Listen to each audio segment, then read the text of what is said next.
বর্তমানে তারাবির নামাজ কত রাকাত এ নিয়ে কিন্তু বিশাল বিতর্ক চলে। আপনি কি জানেন রাসূল সাল্লাল্লাহু আলাইহি ওয়াসাল্লাম তারাবির জামাত নিয়মিত পড়াননি, বরং কখনো কখনো তারাবির নামাজ জামাতের সঙ্গে পড়িয়েছেন, আবার কখনো কয়েক রাকাত জামাতের সঙ্গে পড়ে হুজরায় চলে গেছেন এবং বাকি নামাজ একাকী আদায় করেছেন। তিনি নিজে কেন তারাবির জামাতের নিয়ম করেননি তার কারণও উম্মতকে বলে গেছেন।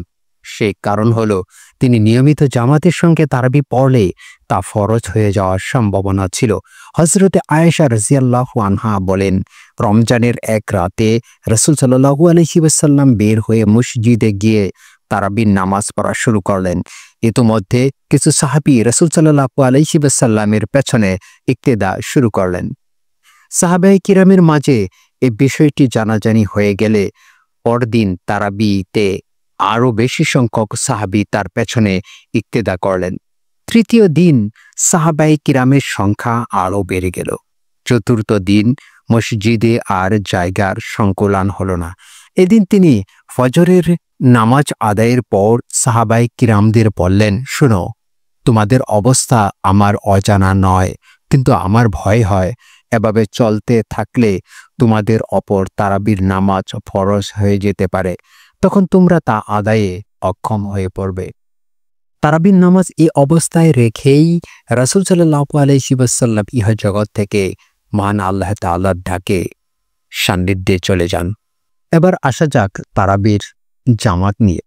রাসূল সাল্লাল্লাহু আলাইহি ওয়াসাল্লামের যুগে ইসলামের প্রথম খলিফা হযরত আবু বকর রাদিয়াল্লাহু আনহু এর শাসনামলে এবং ওমর রাদিয়াল্লাহু আনহু এর শাসনামলের শুরুতে এক ইমামের পেছনে ফরজ নামাজের মতো তারাবির নামাজ জামাতের সঙ্গে আদায় করার ব্যবস্থা ছিল না। পরবর্তী সময়ে রমজানের কোনো রাতে ওমর রাদিয়াল্লাহু আনহু মসজিদে নববীতে গিয়ে দেখলেন মসজিদের বিভিন্ন স্থানে তারাবির খণ্ড খণ্ড জামাত হচ্ছে, কেউ আবার একাকী তারাবি আদায় করছে। এ অবস্থা দেখে তিনি চিন্তা করলেন, সবাইকে এক ইমামের পেছনে একত্র করে দিলে অনেক উত্তম হবে।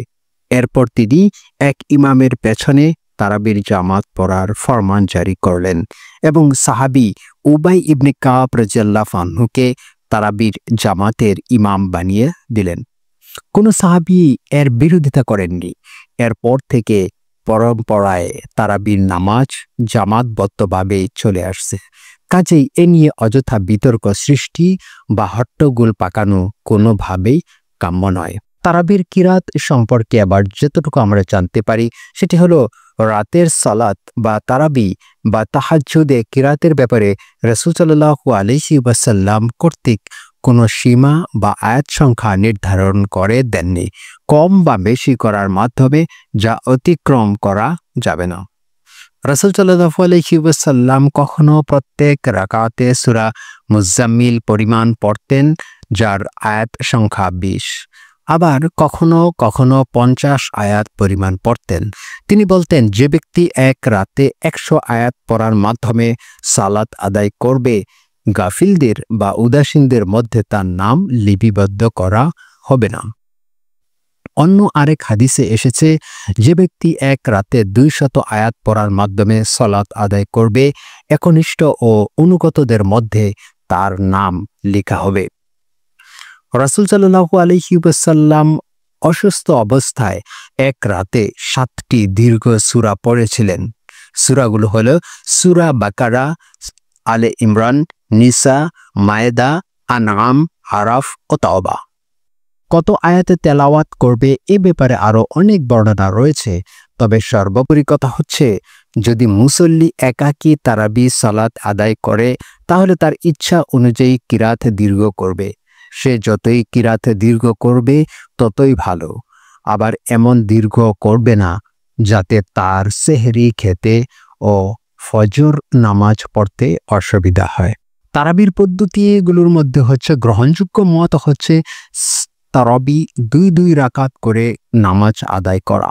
প্রত্যেক 4 রাকাত নামাজ আদায়ের পর দোয়া, তওবা, ইস্তিগফার করা এবং মুনাজাত করে আল্লাহর দরবারে রুনা জারি করা।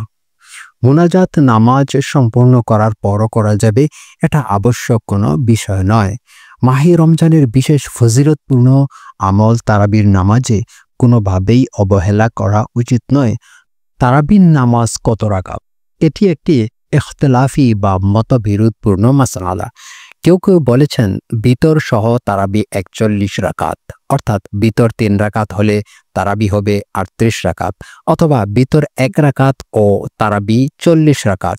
এভাবে তারাবি ও বিতর মিলে কেউ বলেছেন 39 রাকাত, কেউ বলেছেন 29 রাকাত, কেউ বলেছেন 23 রাকাত, কেউ বলেছেন 19 রাকাত, কেউ বলেছেন 13 রাকাত, কেউ বলেছেন 11 রাকাত, কেউ বলেছেন 20 রাকাত তারাবি সালাতের পক্ষে 20 রাকাত।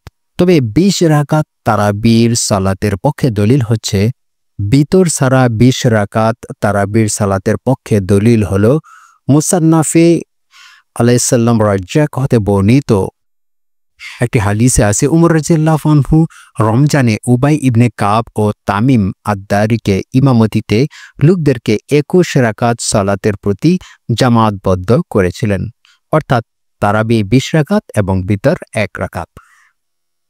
আব্দুল্লাহ ইবনে মাসউদ আব্বাস রাদিয়াল্লাহু আনহু বলেছেন, নবী সাল্লাল্লাহু আলাইহি ওয়াসাল্লামের রাতের সালাতে ছিল 13 রাকাত। মা আয়েশা রাদিয়াল্লাহু আনহা বলেছেন, তিনি রাসূল সাল্লাল্লাহু আলাইহি ওয়াসাল্লাম ও অন্য সময়ে 11 রাকাতের অধিক সালাত আদায় করতেন না, অর্থাৎ তারাবি 8 রাকাত, বিতর 3 রাকাত। ইবনে ইয়াজিদ রাদিয়াল্লাহু আনহু বলেন, উমর ইবনে খাত্তাব রাদিয়াল্লাহু আনহু তার দুই সঙ্গী সাহাবী উবাই ইবনে কাব, তামিম আদ-দারিকে এ মর্মে নির্দেশ দিলেন যে তারা যেন লোকদেরকে নিয়ে রমজানের রাতে 11 রাকাত কিয়ামুল লাইল অর্থাৎ তারাবির সালাত আদায় করেন।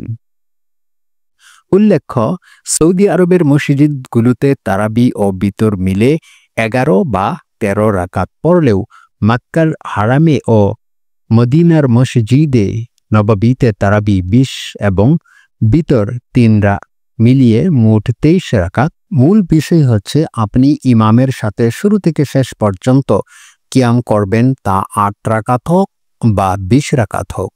রাকাতের সংখ্যা নিয়ে নিজেদের ভিতরে বিভেদ সৃষ্টির কোনো অবকাশ নেই, কেননা রাসূল সাল্লাল্লাহু আলাইহি ওয়াসাল্লাম রাকাতের সংখ্যা ফিক্সড করে দেন নাই, বরং তা উন্মুক্ত।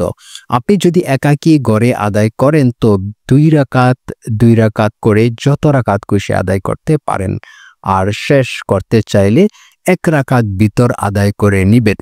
বিতর 1, 3, 5 বা 7, 9 রাকাত দিয়েও আদায় করা যায়। তবে আমাদের দেশে দ্রুত বেগে কিরাত করে যেভাবে তারাবি আদায় করা হয় তা কোনোভাবেই সমর্থনযোগ্য নয় এবং সুন্নতের বরখলাফ। সূরা কিরাত হতে হবে স্বাভাবিক গতিতে। 1 ঘন্টায় 20 রাকাত আদায় করা থেকে 1 ঘন্টায় 8 রাকাত উত্তম, তেমনি 1 ঘন্টায় 8 রাকাত থেকে 1.5 ঘন্টার 20 রাকাত উত্তম। মূল বিষয় কত সময় এবং কত সুন্দরভাবে আপনি এই সালাত আদায় করেছেন এটাই মুখ্য, রাকাতের সংখ্যা মুখ্য নয়। আল্লাহ আমাদেরকে বুঝার তৌফিক দান করুন।